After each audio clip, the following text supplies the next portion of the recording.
All right, so I had that on my agenda for today. Item number one was flag design principles.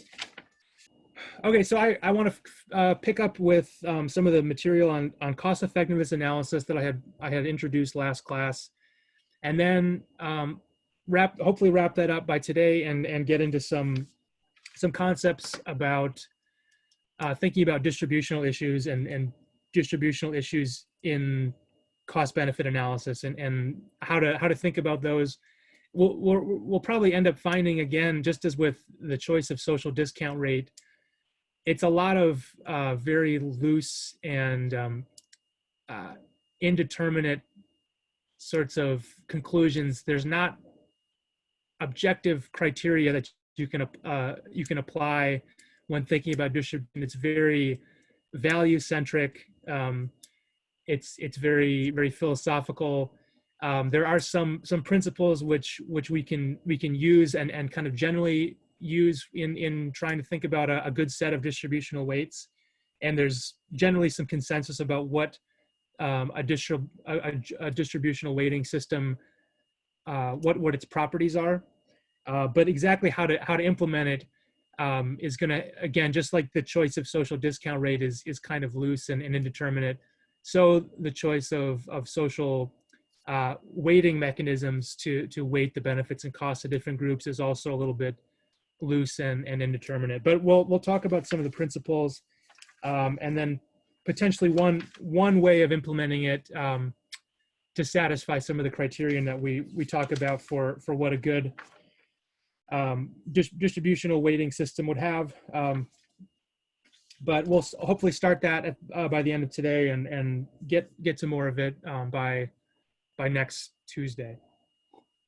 So this first part, we had talked about this, how cost effectiveness analysis is kind of an alternative to cost benefit analysis. One of the advantages of cost effectiveness analysis is that it doesn't actually require that you monetize every aspect of the project or the policy that you're evaluating. There are some aspects which may defy monetization. They may be just either impossible or for practical reasons, like maybe you can't get the data on exactly what the values are. Maybe for ethical reasons, it just seems distasteful to put dollar values on certain kinds of benefits and costs, and in which case this sort of framework is going to be very useful to still make some objective comparisons between policies. So basically, in this framework, we have costs which are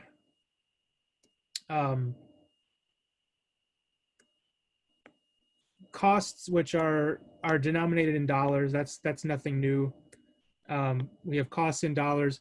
What's different this time is that we have just kind of general measures of effectiveness, which are going to be denominated not in dollars. There's no, under this framework, you don't necessarily monetize that, but you have whatever objective you're trying to achieve, you have your effectiveness units describing those units that pertain to those objectives. So if that's trying to enhance if you're thinking about school policy, you might want to consider the high school graduation rate or the college admission rate, for your school district. If you're trying to improve your school district, you might just think about those metrics as being objectives in and of themselves, independent of their ultimate monetary value. And you might want to just say, what are the different things we could implement in the school district to achieve a target graduation rate or college admissions rate or what have you.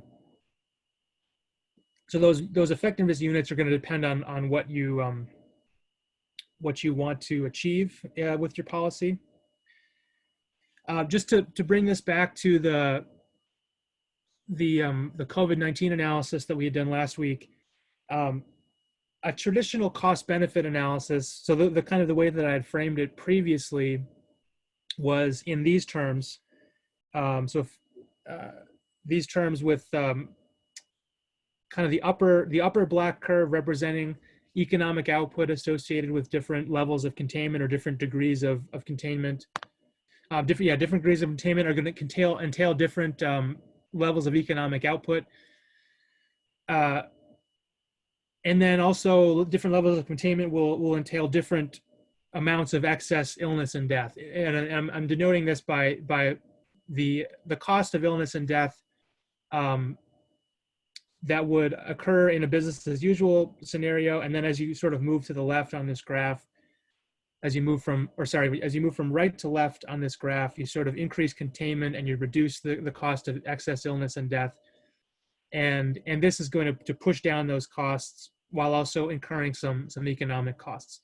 And the way that we had thought about this problem before is moving from business as usual to the left with more containment, and choosing some vertical line that would try to maximize this gap between economic output and the cost of excess illness and death. That was sort of the goal, the implicit goal of choosing a level of containment, was to give up as little economic output as we could, but also save as much costs in terms of excess illness and death as we could. And the difference there would be the net benefits essentially of that, and you'd try to maximize those net benefits. That was the previous way of looking at this problem that I had outlined before.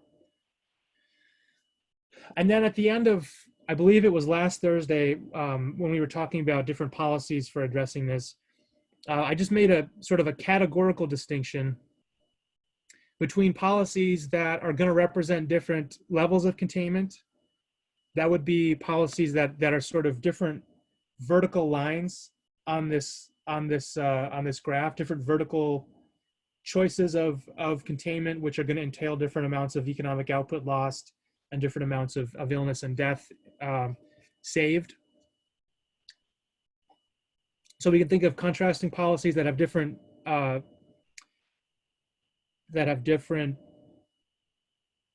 levels of containment and then different payoffs. But there's also, you can think about policies just as those that are maybe targeting similar levels of containment or trying to reduce the degree of spread of the virus to a certain amount, but they just do that in different ways, and they might have different costs. And you can actually compare those policies in terms of the amount of spread that they or the amount of containment that they achieve, so the amount of reduced spread that they achieve, and then make them comparable to one another in terms of how much they cost, given that they both are expected to achieve about the same amount of containment or the same degree of spread reduction. So in the first case, when we're trying to compare different levels of containment, under that scenario, we are directly confronted with the fact that we're giving up a certain amount of economic output, in some sense, in exchange for saving more lives. And if that is hard to quantify, which it is, and maybe seems unethical to quantify or impossible from just a human perspective to quantify, we might think about this second case of thinking about policies that achieve some target level of outcome, that have some output associated with the policy. In this case, if we're thinking about virus containment, it would have some targeted level of deaths avoided or illnesses avoided. And if we are just interested in achieving some of that target, we can consider how to do so in the most cost-effective manner. And that's what this second class of policies deals with, is contrasting policies that would have similar levels of containment or deaths avoided, but doing so in different ways that could entail different costs. So that's the main difference between this framework versus the one we had before. The other one monetized everything. This one keeps some of the outputs, at least in real terms or in units of just whatever quantities of outputs we're interested in, and we can measure the effectiveness. So in this case, just the simple measure, for the case of virus containment, we have what's the cost per life saved. That could be one way of evaluating or contrasting different policies. I'd put this formula up on the slides last time. I just wanted to write this out, but this is just a general expression for the cost effectiveness ratio between two general policies, I and J. If we're trying to find the cost effectiveness ratio between policy I and policy J, that would be just the difference in costs. That's the numerator here, the difference in cost between the two policies, and then the denominator would just be the difference in outcomes. If we're thinking about avoiding deaths, this would just be EI would be the number of deaths avoided under policy I, EJ would be the number of deaths avoided under policy J, and you just have that denominator would denote the incremental deaths avoided in policy I relative to policy J. And this E is, I'm using the example of deaths avoided, but this E could be in any units of whatever sort of outcome you're interested in measuring. So that's just the general formula. We'll come back to that when we're doing an example of this. So if we have if we take this general case of CI minus CJ over EI minus EJ, if we consider the special case where J is the status quo, then we're just thinking about the extra costs of a certain policy relative to business as usual, and then the extra deaths avoided, relative to business as usual, and that would just be, that would just be the kind of the expression, the expression before of some containment policy having some cost, and then some number of lives saved relative to BAU. Right, so that's a way of maybe just simplifying it to if you're always comparing it to the business as usual, then we're already sort of in the right denomination for that expression. So I want to just walk through a simple example here. I kind of started to do this last class. I have a little bit of a tighter version of this now that I've been able to make since last class. But we can consider 5 different policies. This is again going to be pertaining to coronavirus containment and the results of coronavirus containment. I'm going to consider 5 different policies. These are going to involve some different combination of length of quarantine combined with different amounts of targeted quarantine, which would involve extra testing to find out, which populations or which people in fact are already infected, and maybe targeting a quarantine toward just those who are testing positive, isolating those, letting people who can pass a test and get a negative result on a test, they're free to go back into the economy and go back to work. And so that's more of a targeted policy. Maybe this would also involve just maintaining a quarantine for especially vulnerable populations, those with those people who are immunocompromised or people that are elderly and would generally be more susceptible to the effects of the virus.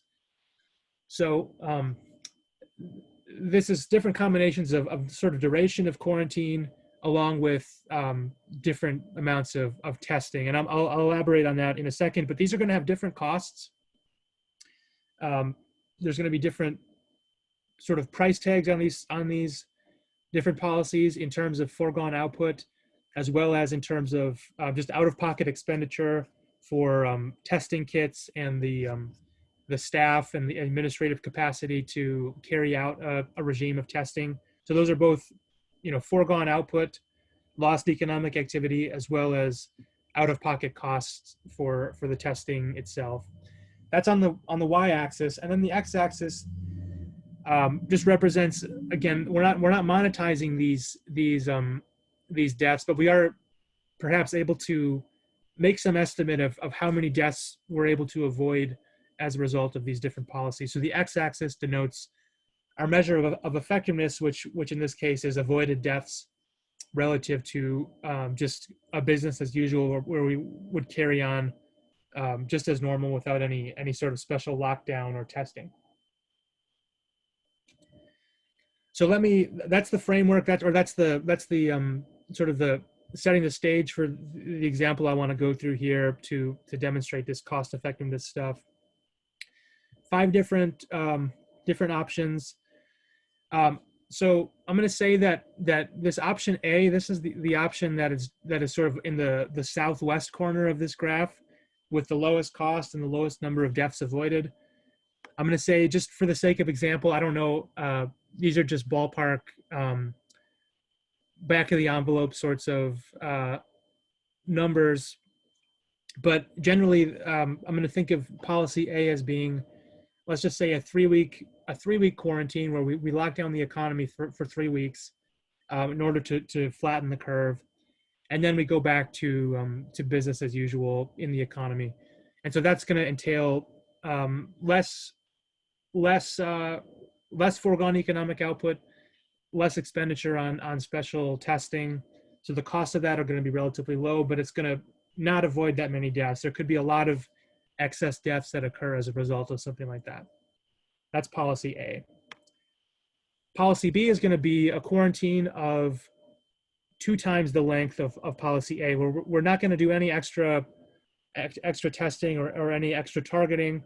We're just going to double the length of the quarantine, flatten the curve by even a larger amount, and that's going to be represented by this point along the chart here, B, with higher costs but also more deaths avoided relative to a shorter quarantine. And then I'm going to consider policy C being a 3-week quarantine, just like policy A, except following the 3-week quarantine, we don't go back directly to business as usual. We actually are going to run a program of extensive testing, figure out those individuals that are testing positive, target the quarantine toward them, but have a gradual release of people that are testing negative, gradually releasing them back into the economy to go back to work and to start being able to earn income again. And so that's going to be policy C. And then E and D are going to be just variations on this B and C. So again, B was a 6-week lockdown. C was a 3-week lockdown followed by some more targeted quarantine for vulnerable individuals or infected individuals. And then D and E are going to be just kind of scaled up versions of B and C, where D involves a 12-week quarantine. So that's just, again, no special testing, but just a longer duration of a quarantine. Policy E is going to involve the same duration of quarantine as policy B. So you're still locking everything down for 6 total weeks. You're still having a stay-at-home order for 6 total weeks, but this is going to be accompanied, just like policy C was accompanied by targeted quarantine and testing. Policy E is going to be also followed by targeted quarantine with testing and continuing to advise shelter for individuals who are vulnerable, like the elderly or immunocompromised people. Except there's going to be that involves after having a full 6 weeks of a deep freeze for the economy, where we just shut everything down and try to isolate as much as we can and stamp out the spread of the virus as much as we can. So D and E are just kind of scaled up versions of scaled up versions of B and C. Testing with longer quarantine for policy E, and then just a much longer quarantine for policy D.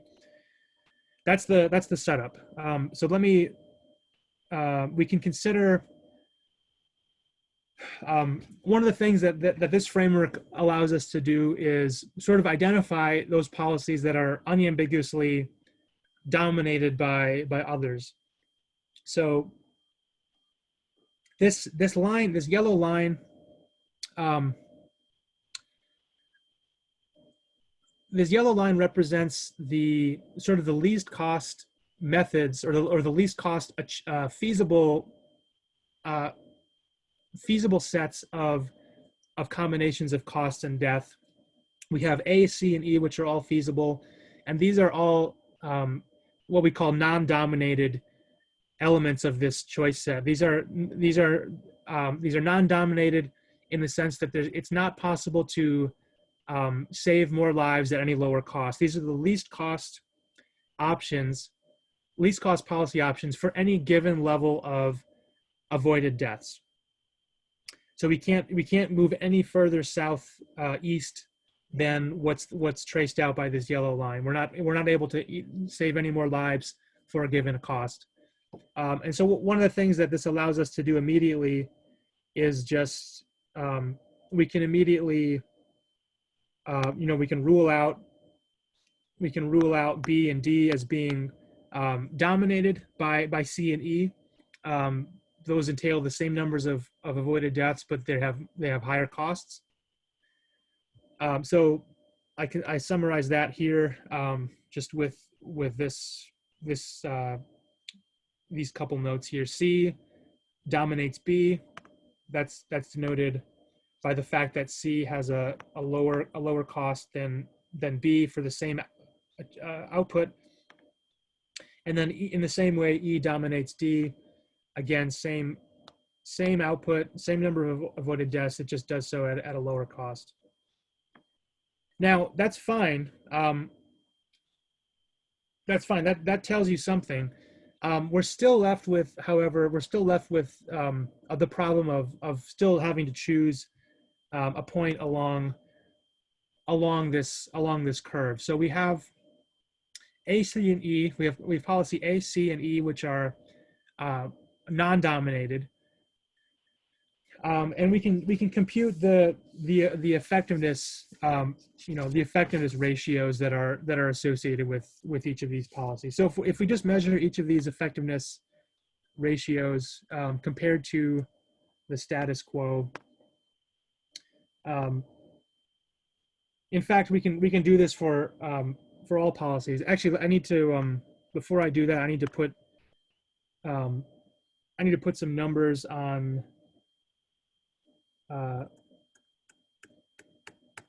need to put some numbers on these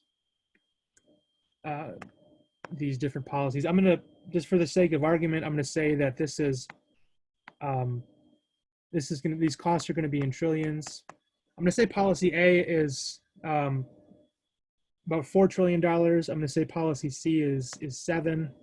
This is not gonna directly be to scale, but just so we can put some numbers on this, I'm going to say policy B is 9 trillion, policy E is 10, and policy D is 13. So this just captures the general pattern of increasing costs as we choose measures that have more containment, but not every one of these is equally good. So these are the numbers. I'm gonna switch away from this, but I'm just gonna have them written down here on this next portion. So if we compute the cost effectiveness of these different policies, we have A, B, C, D, and E. So you're not able to flip back to see what those numbers were, but I have them written down, and so I can just write them down here. So this is 4 trillion, and our denominator for policy A was 0.5 million. Policy B had 9 trillion, and it saved 0.8. Policy C had a cost of 7 trillion, and it saved again 0.8, same as policy B. Policy D had 13 at a cost of 13 trillion, and it saved 1 million. And then E, I'm running out of space a little bit, but this was 10 trill. This was 10 trillion per 1 million. Okay, so that says 10 trillion divided by 1 million. So basically the cost effectiveness would be, and these are all going to be measured in terms of lives saved per, or sorry, dollars per life saved. All right, so the policy A, if we work this out, we'll find this is $8 million per life saved. Policy B, this is 11.25. Policy C would have 8.75 million. D would have 13 million. That's easy to compute because we have 1 million in the denominator, and then policy E is 10 million in the denominator.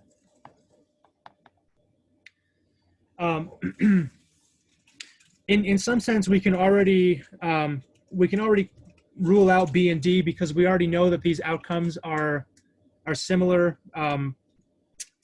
to existing policies, but they have higher costs. So we can just as before, we can note that B is dominated. We can note that D is also dominated.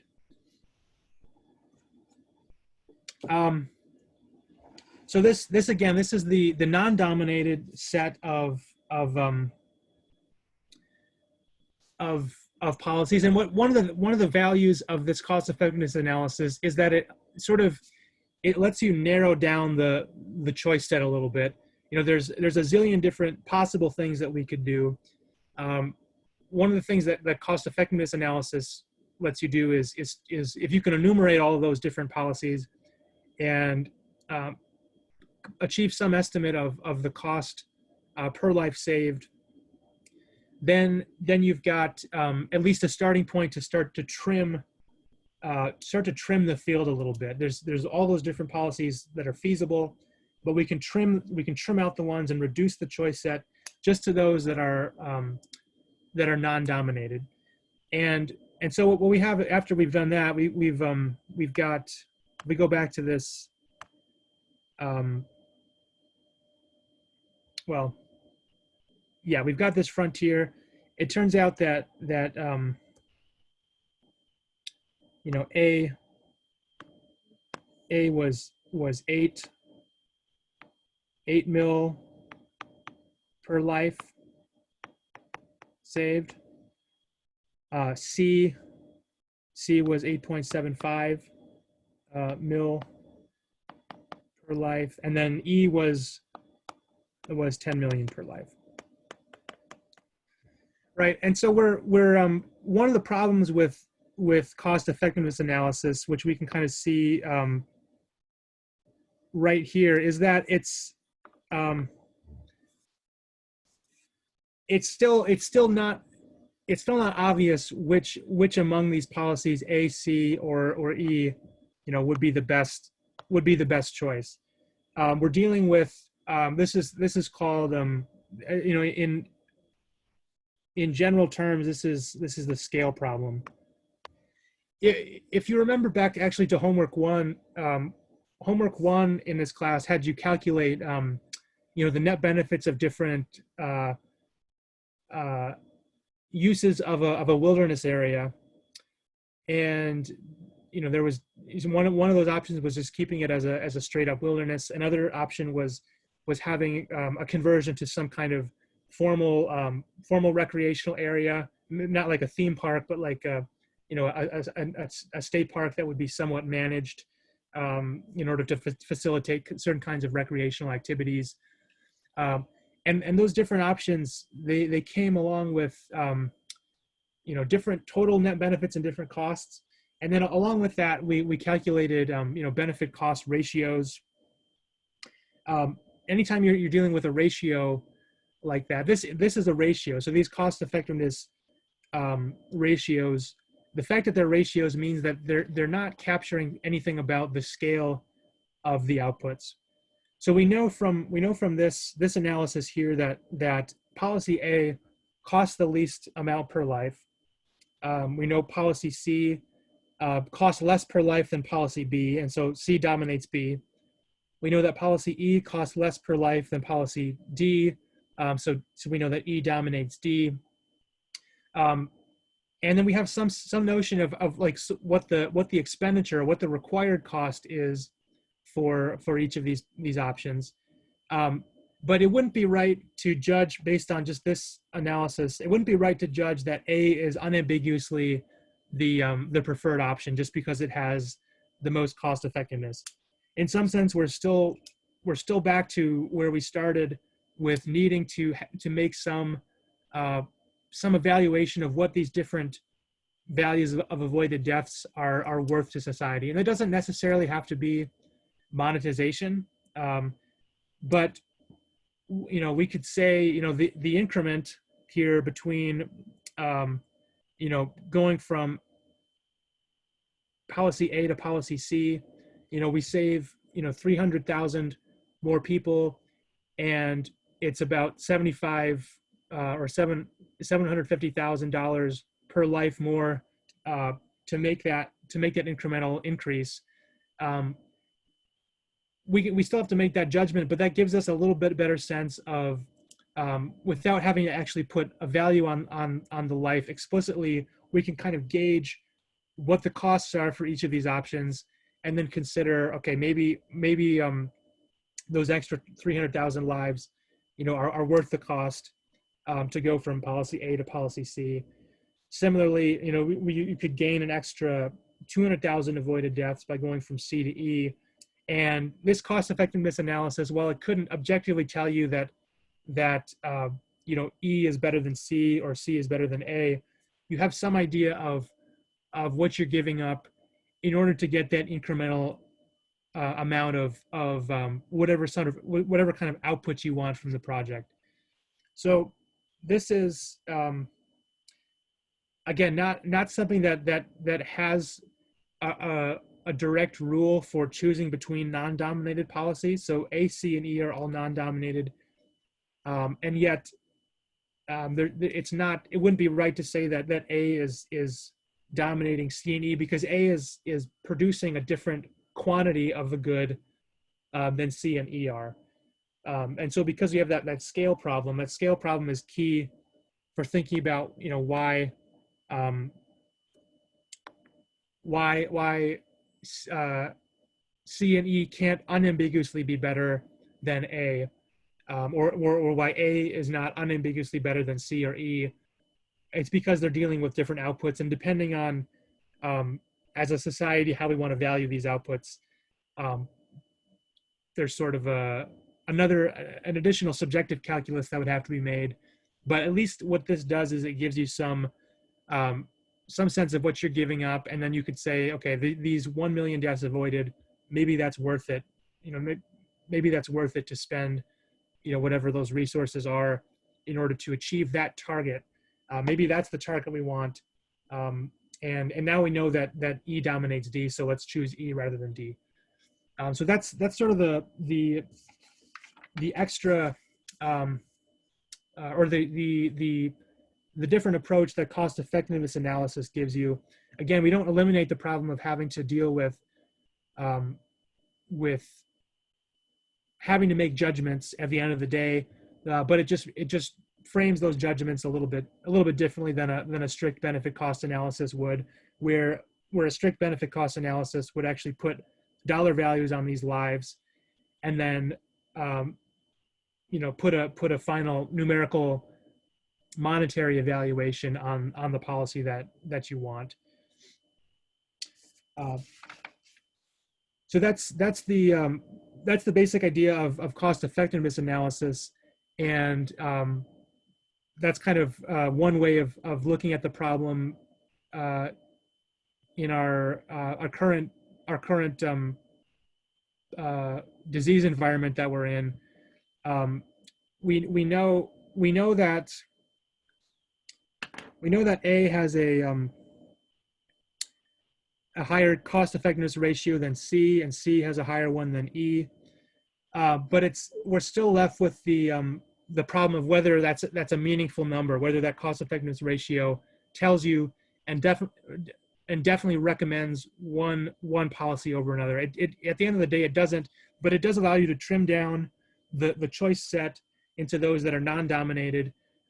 You have a smaller choice set to choose from, which involve policies that give you some outcome at the lowest cost, and then you can sort of look at those maybe somewhat subjectively and choose among them as an advisor. If you are advising someone on a decision like this, you can look at those trade-offs and not make the decision based on a final numerical value, but make the decision based on what you want your target to be, and then how to achieve that at the lowest cost. Okay. We have flag design stuff. Let's move on from flag design to distributional weights. This is going to deal with distribution. We hinted at some of the rationale for this a little bit last class, and I think the class before that when we were introducing the idea of the social discount rate. One of the reasons to have a discount rate and discount future payoffs was because of some expectation that that people in the future were going to be wealthier than the people today, right? So we had, the social discount rate was given by S,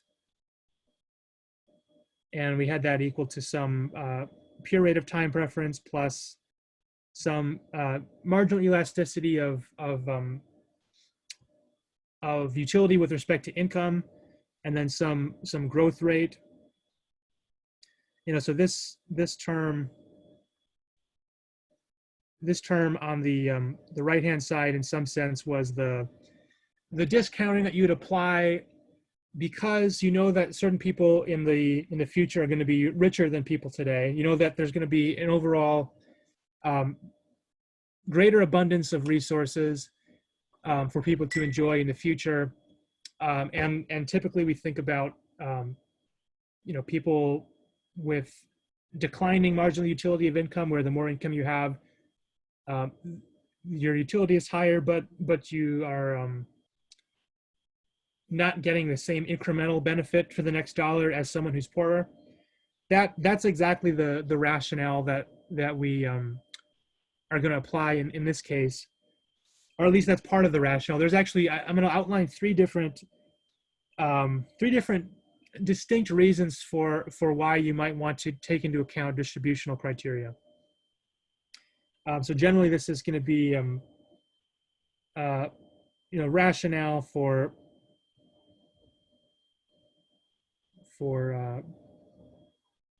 weighting, not for weighting, but for weighting.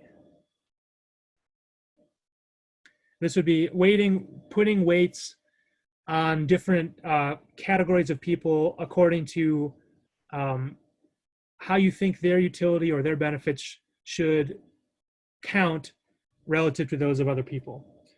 So the first rationale we have for this is exactly the one that I had just mentioned, and that sort of underpins that idea of the social discount rate. At least the right-hand term of the social discount rate is based on this concept that income has diminishing marginal benefits. You might say marginal utility. I'm going to say just marginal benefits. What this means is that the change in utility that say a low income person gets. I'm going to denote the change in utility of a low-income person as delta UL. That's the change in utility of a low-income person divided by the change in the income of a low-income person. Delta YL is going to be the change in income of a low-income person. The rationale for weighting for this point number one is that this term on the left of this inequality, the change in utility of a low-income person relative to the change in income of a low-income person is greater than the change in utility of a high-income person relative to the change in income of a high-income person. So if we think about these denominators being identical, if this change in Y is the same for these two individuals, one has high income, one has low income, the extra utility in the numerator that's derived from that given amount of change in income is greater than that for a high income person. Yeah, so we know that we definitely know for a single person, we feel that for ourselves when we are very for times in our life when we've not had very much money, we know that an extra dollar is more valuable to us than an extra dollar when times are harder. So we have some sense that this diminishing marginal utility principle exists. And so this is one rationale for weighting. We still have to somehow make interpersonal comparisons, which are objectively impossible to do. I mean, we can have some intuition for having it be a good idea for a certain rich person to have money taken away from them in order to have a certain poor person to have money given to them based on this concept. But at the end of the day, we don't know exactly what the absolute amounts of satisfaction that different people are getting out of things, and so you can't necessarily avoid the fact that you still have to make interpersonal comparisons. So in order to use this as a justification for applying weights to benefits and costs in a cost benefit analysis framework. So this is sort of the first rationale, and it's underpinned by this inequality here. Okay, the second rationale is, it sounds similar, but it's actually somewhat distinct, and it's just the fact that I'm going to say a more equal income distribution is preferable. Okay, so it sounds almost the same. It's actually a little bit different, and there's at least two reasons, and possibly a third reason for why this is a distinct rationale than the previous one. One reason is that a more equal distribution of income or resources is going to avoid more crime or avoid just general unrest or disorder. That could be true, and that would actually be a separate benefit to a more equal distribution, independent of the rationale that the marginal utility of income is higher for a low income individual. So that's sort of point number one. In some sense,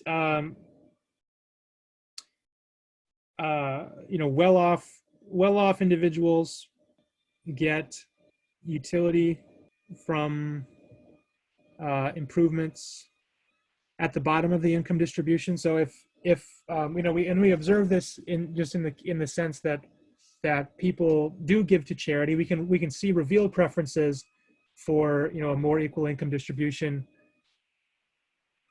in the demonstration that there is naturally a non-zero amount of charitable giving that occurs. You could argue that some of that is for tax reasons, but I think I don't think you can say that captures everything in terms of the reasons of why people give to charities or to foundations or to churches. There's there's potentially some just actual improvement in the well-being of people at the top that occurs when people at the bottom of the income distribution are made better off. So that's a second rationale for that. You might think of a third one being, there's just a minimum threshold.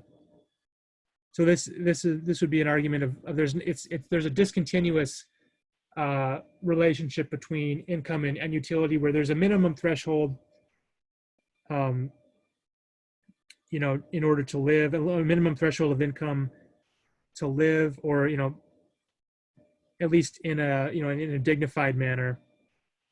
And so the desirability of having each person in society have access to that minimum threshold, again, is potentially a reason for wanting more equal distribution of income. So those are the sort of three different ways of thinking about this number two, which again is independent of the fact that individual people would have a higher utility or higher marginal utility of having their income go up.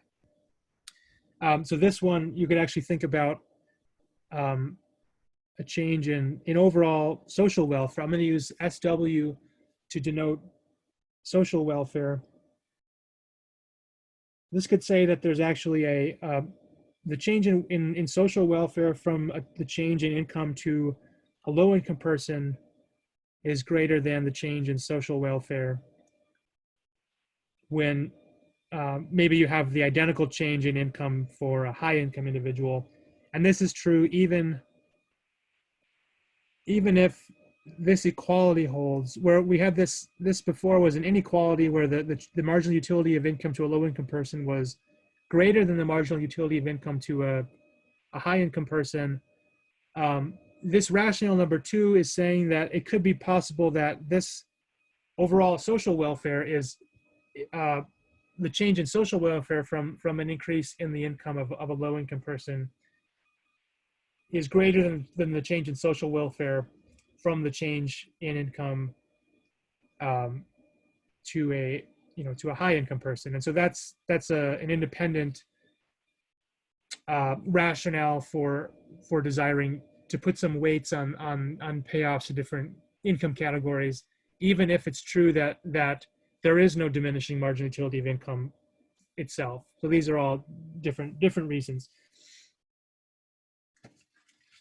The third rationale is sort of just more of a political philosophy rationale, and this would just be the one person, one vote principle.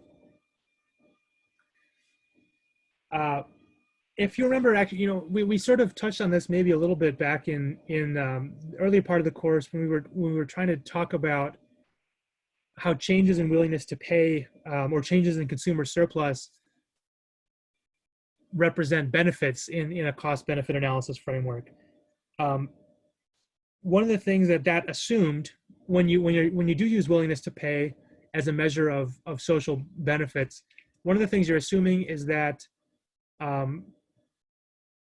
the willingness to pay of a high-income person who has a lot of money and therefore might just generally have a higher willingness to pay for everything, that those benefits would then be more valuable than the benefits of someone with low income who would have a lower willingness to pay based on the fact that their income is lower. So this rationale is in some sense designed to correct for that, in the sense that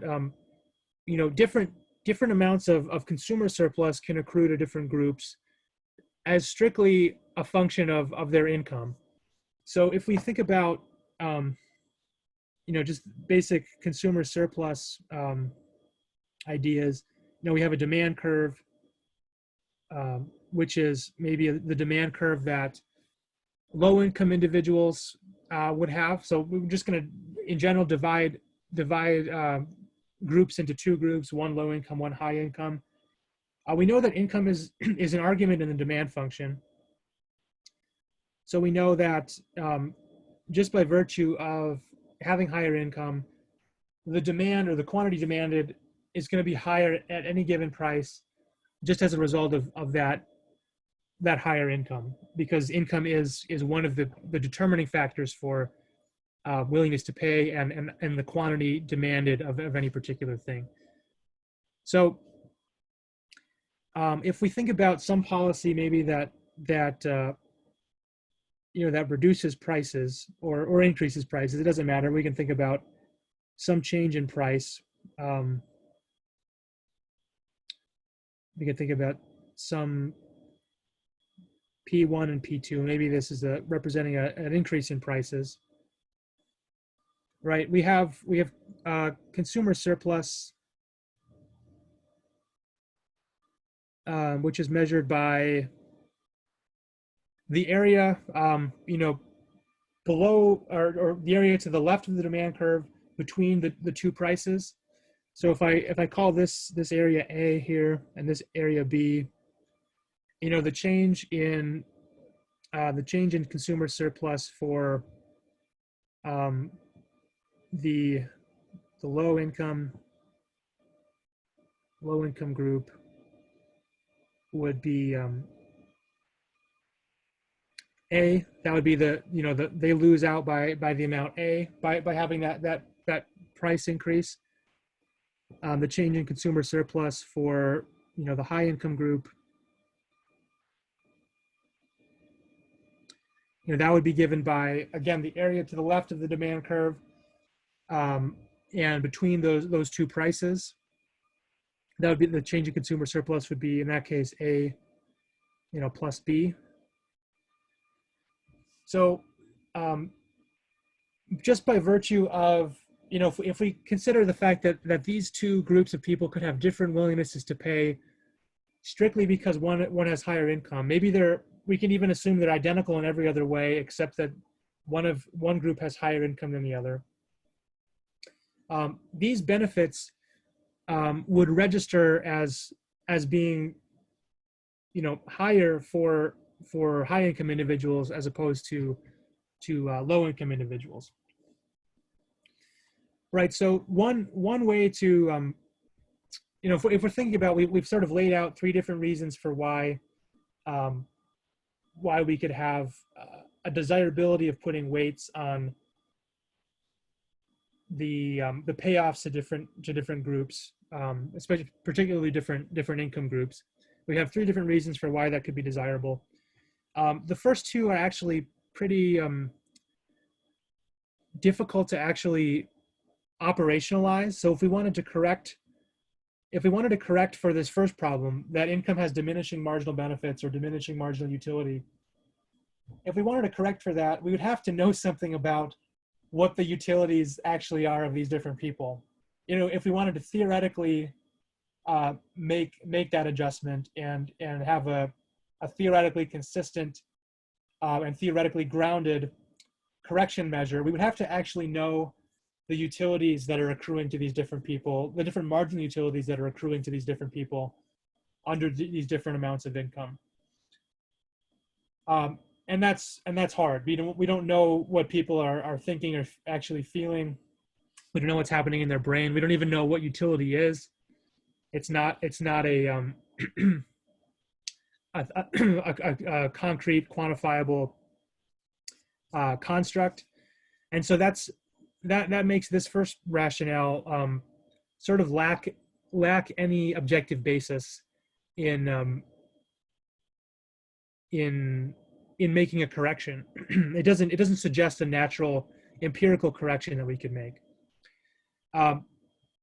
Same thing with number two. It's we have some sense, again, the second option, the fact that people at the top are made better off, that's unquantifiable. Maybe in some sense the value of crime or disorder or social unrest is quantifiable. It's still pretty hard to do that. So this third rationale, this idea of almost like a political philosophy rationale of one person, one vote, actually is the only one of these that could possibly suggest a an empirical strategy for making a correction. So the idea of what this correction would be is that we're going to adjust changes in consumer surplus um, according to what they'd be if everyone had the same income. Essentially, we could use some knowledge of what the demand curve looks like, for, how demand shifts out. Essentially what this is doing is we have this sense in which demand is further out for higher individuals.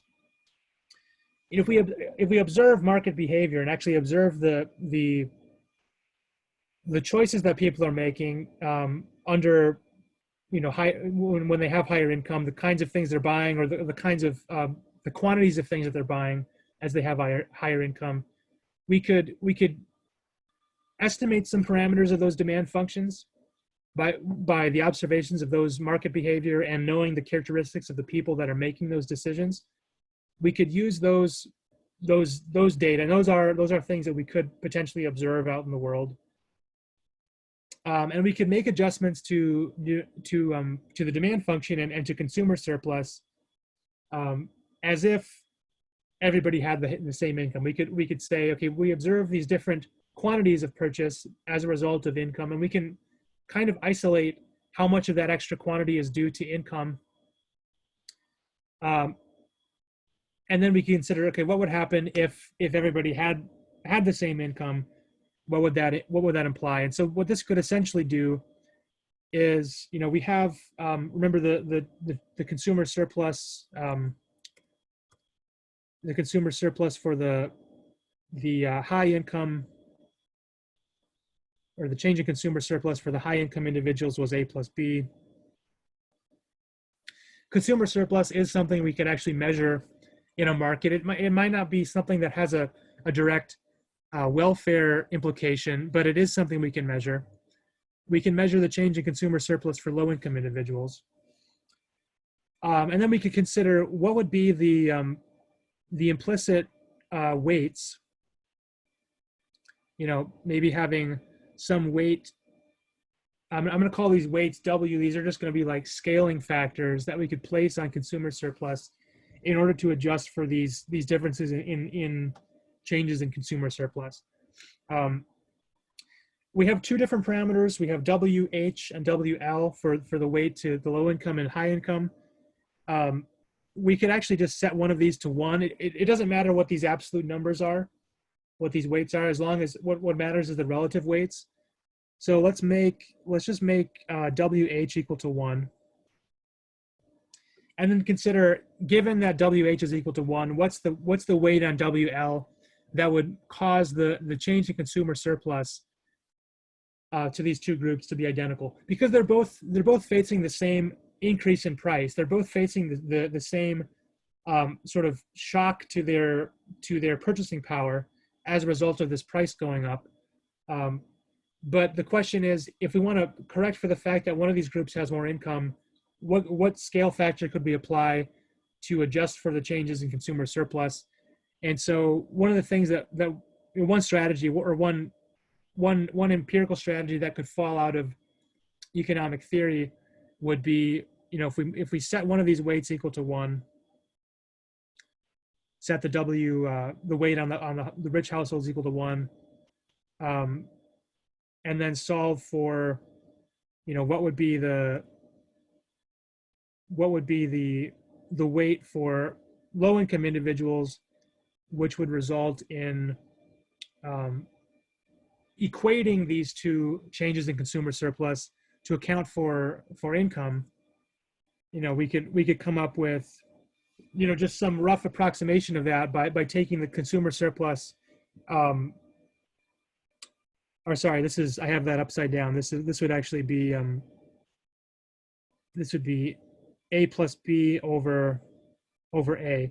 So this framework would allow for some, at least empirically grounded, and empirically justifiable way to place a weight on these two groups of people. You could say, we know that these are going to be affected. Both of these groups are going to be affected by a certain change in price. We know the consumer surpluses that are going to result to each of these groups. Let's not weight rich people more heavily because they have more income and therefore more ability to pay. Let's try to weight those consumer surpluses equally. And so one way to do that would be just to set the weight on the rich category equal to 1, and then set the weight on the low income category equal to A plus B over A, which is going to be something greater than 1. And that will sort of inflate their change in consumer surplus and make them on perhaps more equal footing with the high income individuals in this policy, right? So that's one way to make that correction. We're at time right now. I'm gonna I have a few more comments to make about this, which I can't make right now, but this is one way of doing it, and this is maybe even more importantly just a framework for thinking about the rationale for different weighting schemes. There's 3 different reasons, 3 different distinct reasons, and then the first 2 don't have a great empirical foundation, or at least not a way of practically implementing the implications of those concepts. This third one has some sort of empirical implementation, and I've just described that here, at least to introduce that idea. And we'll pick up with more of this distributional stuff next time.